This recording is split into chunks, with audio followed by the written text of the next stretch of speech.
Hello दोस्तों, मैं प्रभत सिंह राणावत एक बार फिर आपके सामने ऑनलाइन क्लासेस में आपका स्वागत करता हूं। दोस्तों मैं वापस आज भूगोल पर आ रहा हूं और उसका क्रमबद्ध आगे बढ़ा रहा हूं। दोस्तों भूगोल का धरातल पढ़ने के बाद आज हम मिट्टियों को पढ़ते हैं दोस्तों, तो आओ इसकी शुरुआत करते हैं। दोस्तों राजस्थान में जो मिट्टी की जो परिभाषा है दोस्तों, ये मिट्टी है, ये इस शब्द है जो सैल से बना और मूल रूप इसका सोलो है दोस्तों, सोलो।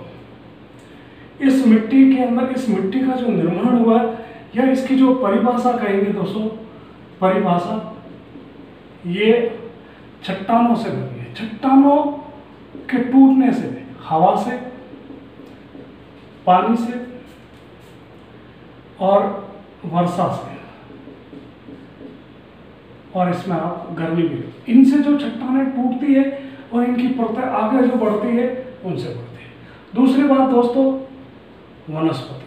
वनस्पति से जितने भी पेड़ पौधे, उनकी जो पत्तियां गिरती है और उन पत्तियों की लेयर से भी इनका जो निर्माण होता है उसको हम कहते हैं दोस्तों वनस्पति। तो मतलब इससे जो पत्तियां हैं, उन पत्तियों को उसके सड़ने के बाद ऊपर की जो लेयर बनती है, तो वनस्पति का भी इसमें महत्वपूर्ण योगदान है। तीसरा दोस्तों, भूमिगत जल। भूमिगत जो जल है, इस जल में इसमें जो नमी होती है, ये नमी भी मिट्टी के निर्माण में, दूसरा जल का जो अपरदन, मिट्टी का अपरदन करती है और उससे भी इसका निर्माण होता है। चौथी जो चीज होती है दोस्तों इसमें, सूक्ष्म जीव। ये जो सूक्ष्म जीव होते हैं, शैवाल, कवक, बैक्टीरिया वगैरह, इनमें भी इनका निर्माण होती है। तो आपको अगर पूछे कि मिट्टी शब्द किससे बनता, शैवाल, इसका मूल रूप सोलो में 4 चट्टानों के टूटने से, वनस्पति से, भूमिगत जल से और सूक्ष्म जीव से मिट्टी का निर्माण होता है दोस्तों। अगर मिट्टी के संगठन की बात करें, कि आखिर इसमें निर्माण में किन किन का महत्वपूर्ण और कितना प्रतिशत इसमें योगदान है दोस्तों, और ये यहाँ से कई बार प्रश्न भी आया भी गया। तो दोस्तों जो मैं आपको बता दूं, पानी की मात्रा मिट्टी में कितनी है, तो 25%। अगर आपको पूछे हवा की मात्रा कितनी है दोस्तों, तो 25%। अगर आप पूछे कि जो कार्बनिक पदार्थ है, जो खनिज पदार्थ है दोस्तों, क्या है दोस्तों, जो खनिज पदार्थ है, अगर आप उसकी बात करें तो ये 40 से 45%। और यदि हम सूक्ष्म जीवन, कवक, क्लाउड वगैरह, इनकी जो बात करें, सूक्ष्म जीव, इनकी बात करें तो ये 5% है दोस्तों। ये आपको ध्यान रखना कि जो मिट्टी का जो संगठन है, मिट्टी में कौन कौन से तत्व कितने परसेंट, जो मिट्टी में जो पानी है वो 25%, इसमें जो हवा है वो 25%, और इसमें जो खनिज पदार्थ है वो 40 से 45% दोस्तों, 45% पर आप ध्यान रखना। सूक्ष्म जीव है उनका 5%। तो इन सब के योगदान से जिसका निर्माण होता है उसको कहते हैं दोस्तों मिट्टी या सोयल कहते हैं दोस्तों। ओके दोस्तों, ध्यान रखना। और मिट्टी के अध्ययन को जो कहते हैं दोस्तों, वो कहते हैं पेडालॉजी। क्या बोलते हैं दोस्तों, पेडालॉजी, मिट्टी के अध्ययन। और मिट्टी के जो संरक्षण का जो इसका जो केंद्र बना था दोस्तों, केंद्रीय मृदा संरक्षण, केंद्रीय मृदा संरक्षण, ये बना था दोस्तों 1953 में।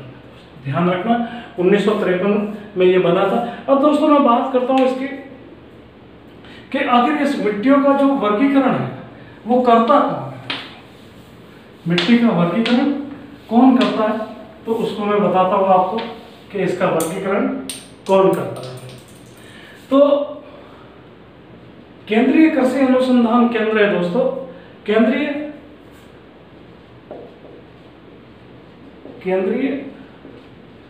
कृषि अनुसंधान केंद्र दिल्ली दोस्तों। ये भारत में मिट्टी का वर्गीकरण करता है, भारत में मिट्टी का वर्गीकरण करता है, भारत में करता है। कि भारत में मिट्टी का वर्गीकरण कौन करता है दोस्तों, तो ये केंद्रीय कृषि अनुसंधान। और इन्होंने भारत की जो मिट्टी है वो 8 प्रकार की बांटी दोस्तों। कितने प्रकार की, 8, और 27 प्रकार की उप मिट्टी है। उप मिट्टी। अब दोस्तों इन्होंने कहा 8 प्रकार की, और अगर केंद्रीय अनुसंधान के अनुसार राजस्थान में, केंद्रीय अनुसंधान के अनुसार राजस्थान में 7 प्रकार की मिट्टी है, जैसे जलोढ़ है, लाल है, काली है, लेटराइट है, पर्वतीय है, मरुस्थलीय है। लेकिन अपने राजस्थान है जैसे पीठ है, दलदली है, लेकिन राजस्थान में दलदली भूमि नहीं है, दलदली भूमि नहीं है। इस कारण राजस्थान में इसको 7 भागों में बांटा है, किसने? केंद्रीय कृषि अनुसंधान में। लेकिन राजस्थान में जो केंद्रीय विभाग है, राजस्थान का जो कृषि विभाग है, राजस्थान का जो कृषि विभाग है, कृषि विभाग, उसने इसको 14 भागों में बांटा। कितने भागों में बांटा दोस्तों? 14 भागों में बांटा, और उसमें भी दलदली भूमि नहीं है दोस्तों, आप याद रखना। और राजस्थान में मिट्टी का विभाजन कौन करता है? कृषि विज्ञान, कृषि विभाग करता है दोस्तों, और इन्होंने इसको 14 भागों में पढ़ा। तो दोस्तों आज जो हम पढ़ेंगे कि रचना के आधार पर है, कण के आधार पर है, पीएच के आधार पर है, राजस्थान की मिट्टियों को कितने भागों में बांटा गया, तो आज हम इसके बारे में पढ़ेंगे। तो सबसे पहले हम शुरू करते हैं दोस्तों कि रचना के आधार पर राजस्थान की मिट्टी कितने भागों में है। रचना के आधार पर, रचना के आधार पर मिट्टी का वर्गीकरण, मिट्टी का वर्गीकरण रचना के आधार। तो रचना के आधार पर हमने इसको 2 भागों में बांटा गया, एक स्थानीय और एक विस्थापित।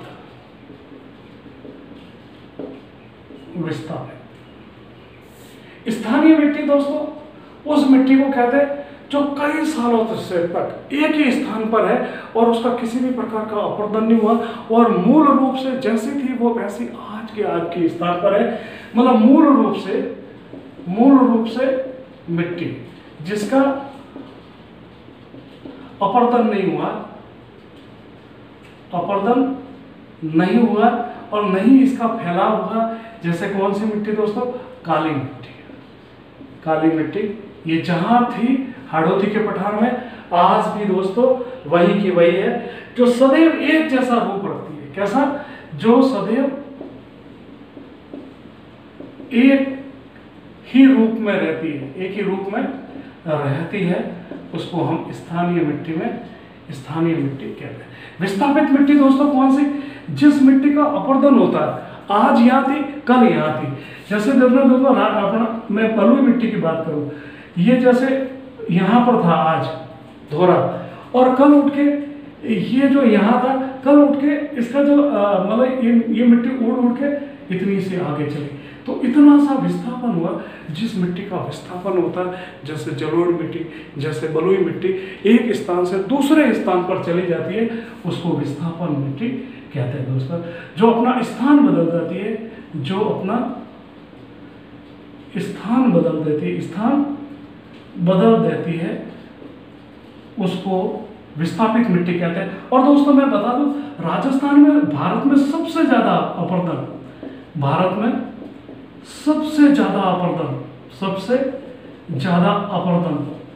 अगर कहीं होता है तो वह राजस्थान में होता है। इसका कारण क्या? क्योंकि राजस्थान में सर्वाधिक बंजर भूमि है। राजस्थान में पूरे भारत में सबसे ज्यादा बंजर भूमि कहाँ है?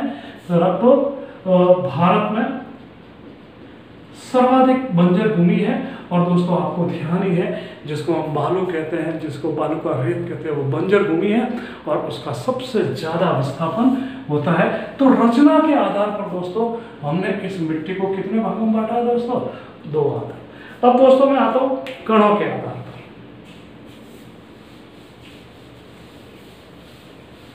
कणों के आधार पर दोस्तों हमने राजस्थान की मिट्टी को 3 भागों में बांटा है, कणों के आधार पर। कणों के आधार पर ओके दोस्तों, पहला है बारीक कण, दूसरा है दोस्तों मध्यम कण, और तीसरा दोस्तों है मोटा कण। ये जो बारीक कण है दोस्तों, इसको हम क्ले भी कहेंगे। ठीक है दोस्तों। और मध्यम कण को हम स्लेट भी कहते हैं, और इसको जो कहते हैं हम सैंड कहते हैं, जिसमें हल्के हल्के पत्थर। अब दोस्तों जो बारीक है, इस मिट्टी का निर्माण कैसे होगा, जिसके कण नजदीक होंगे, कण नजदीक होंगे, नजदीक होते हैं, जिसमें नमी की मात्रा ज्यादा होती है, नमी की मात्रा ज्यादा होती है दोस्तों। ठीक है दोस्तों, नमी ज्यादा होती है, जिसमें सिंचाई की आवश्यकता नहीं होती, सिंचाई की आवश्यकता नहीं होती है। और दोस्तों ऐसी मिट्टी अपने राजस्थान में है हाड़ौती का, हाड़ौती का पठार में आपको एक उदाहरण दे रहा हूं। और इसका जो निर्माण हुआ दोस्तों, वह किससे हुआ दोस्तों, ज्वालामुखी से। किससे हुआ दोस्तों, ज्वालामुखी की किस चट्टान से, बेसाल्टिक चट्टान यानी कि बेसाल्ट से। किससे हुआ दोस्तों, बेसाल्ट से। और इसी कारण बेसाल्ट के लावा से हुआ है। और यहाँ पर जो मिट्टी, इससे जो मिट्टी हुआ है वह हुई है काली मिट्टी दोस्तों। क्या कहते हैं दोस्तों, काली मिट्टी। और इसी काली मिट्टी में दोस्तों सबसे ज्यादा इसको कपासी भी कहते हैं। उत्तर प्रदेश में इसको करेल कहा गया दोस्तों। दूसरी अमेरिका में, अगर अमेरिका में इस प्रकार की मिट्टी को छर्नोनिज्म कहा गया, छर्नोनिज्म कहा गया। इसका कारण क्या है कि उष्ण कटिबंध में जो मिट्टी पाई जाती है, उष्ण कटिबंध में जो मिट्टी पाई जाती है दोस्तों, उसको छर्नोनिज्म कहते हैं दोस्तों।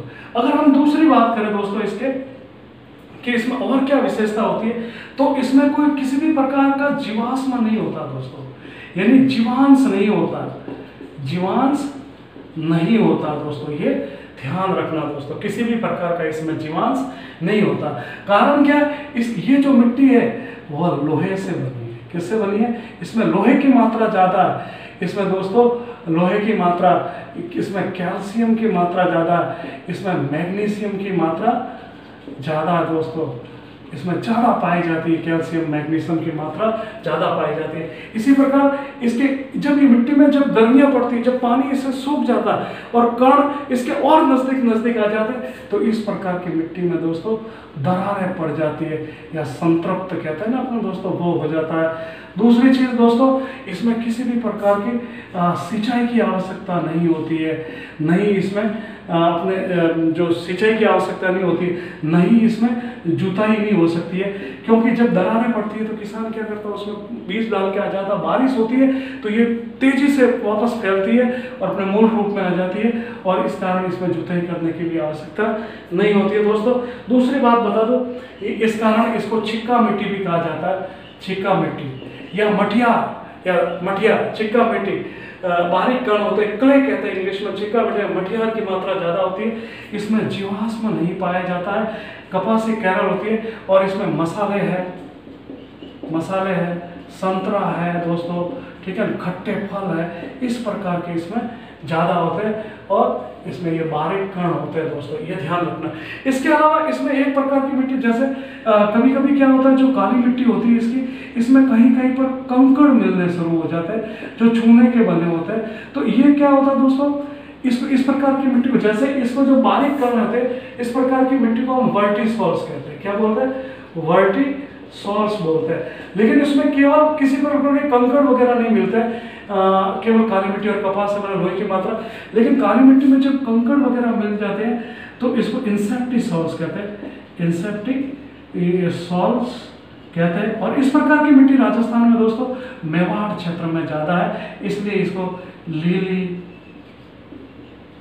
सूरमा आदि के नामों से भी जाना जाता दोस्तों, ये ध्यान रखना। तो बारीक मिट्टी कहाँ पर है राजस्थान में, अगर हम मैप की बात करें तो दोस्तों इस प्रकार राजस्थान में जो मिलती है तो पठारी भाग में ज्यादा मिलती है, बारीक कण, क्ले वगैरह इसके नाम से। और इसकी मुख्य जो विशेषता है दोस्तों वो यही है, मैंने इसमें कहा पानी रोकने की क्षमता ज्यादा होती है, नमी ज्यादा होती है, ज्वालामुखी से निर्माण हुआ, कैल्शियम की मात्रा, लोहे, कैल्शियम, मैग्नीशियम, इस मिट्टी का ज्वालामुखी के निर्माण होने की वजह से किसी भी प्रकार का जीवाश्म नहीं पाया जाता दोस्तों। ये प्रश्न पूछा गया और आपको ध्यान रखना दोस्तों। अगली मिट्टी में बताता हूं दोस्तों, यहां पर मध्यम मिट्टी दोस्तों, देखना ये पठारी भाग में थी, तो ये मैदानी भागों में ये पाई जाती है दोस्तों। इसका जो निर्माण है दोस्तों प्रतिवर्ष नदियों द्वारा किया जाता है, नदियों द्वारा किया, नदियों द्वारा जो पानी लाया जाता है, जो लेयर लाया जाता है, नदियों द्वारा जो निक्षेपित किया जाता है, निक्षेपित द्वारा इसका निर्माण होता है। दोस्तों यह सबसे ज्यादा उपजाऊ, सबसे ज्यादा उपजाऊ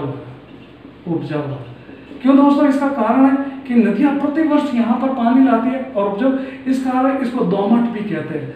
और नदियों द्वारा जो पानी लाया जाता है और जो जलाऊ, जो उपयोगी जो मिट्टी होती है, उपजाऊ मिट्टी होती है, वो यहाँ पर बिछाई जाती है, इस कारण इसको कॉप भी कहते हैं। यहाँ पर इस मिट्टी में भी लोहे की जो फेरस वगैरह, एल्यूमिनियम और फेरस की मात्रा ज़्यादा होती है, इसीलिए इसको अल्फी सॉल्ट्स भी कहा जाता है, अल्फी सॉल्ट्स के नाम से भी जाना जाता है। दोस्तों वैज्ञानिक नाम है, एल्यूमिनियम और फेरस की मात्रा ज़्यादा है इसलिए ज़्यादा होती है।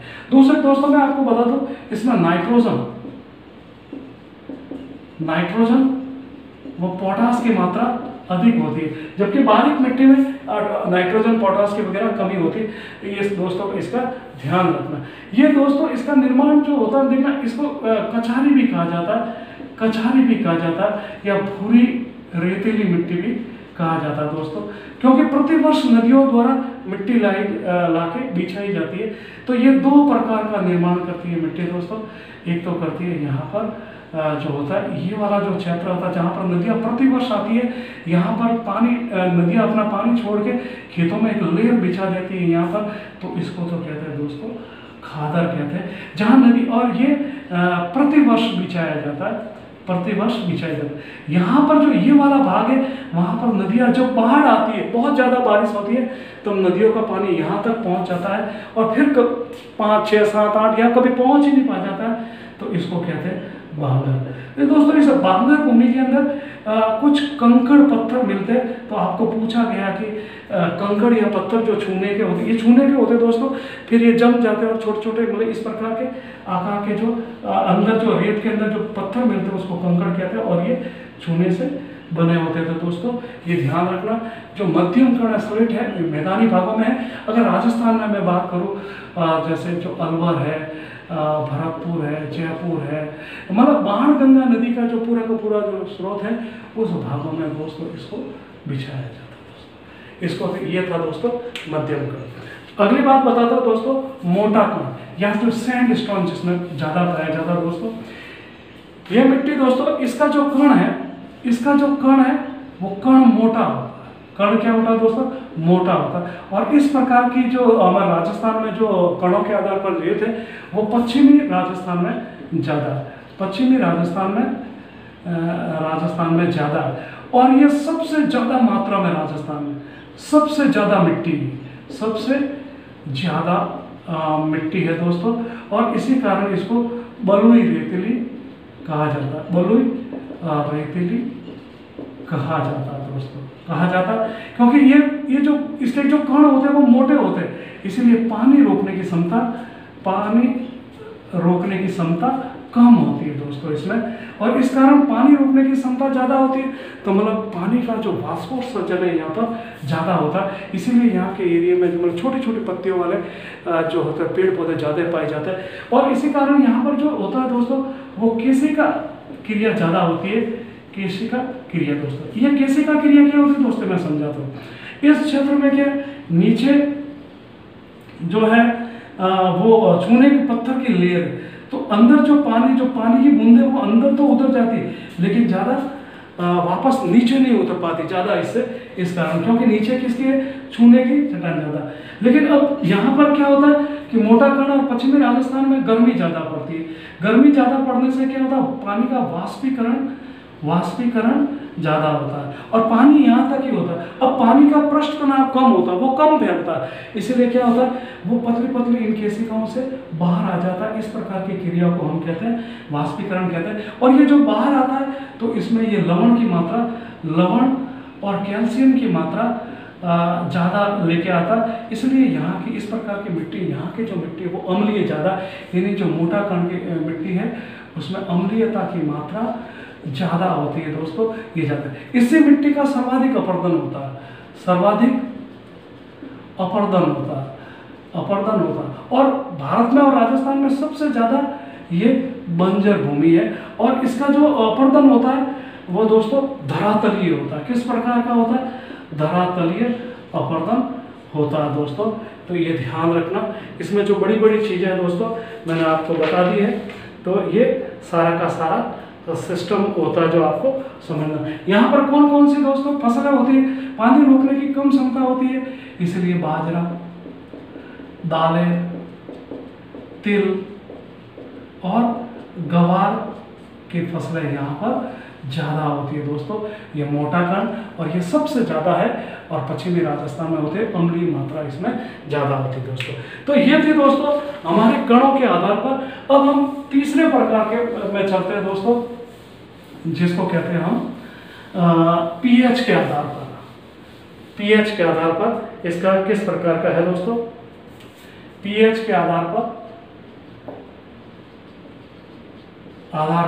राजस्थान की मिट्टियों का वर्गीकरण है। इसमें दोस्तों देखना अपन 3 प्रकार के पढ़ेंगे। एक तो उदासीन या उपजाऊ। जिस मिट्टी का पीएच मान 7 होता है उसको उदासीन या उपजाऊ मिट्टी के नाम से जाना जाता है दोस्तों, ध्यान रखना। और यह सबसे ज्यादा उपजाऊ है।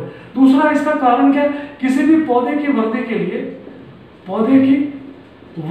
लिए दोस्तों यहाँ पर जो पीएच जरूरी है वो 6.5 से 7.5 उस मिट्टी का पीएच मान होना जरूरी है दोस्तों। ये जो होता है एक होता है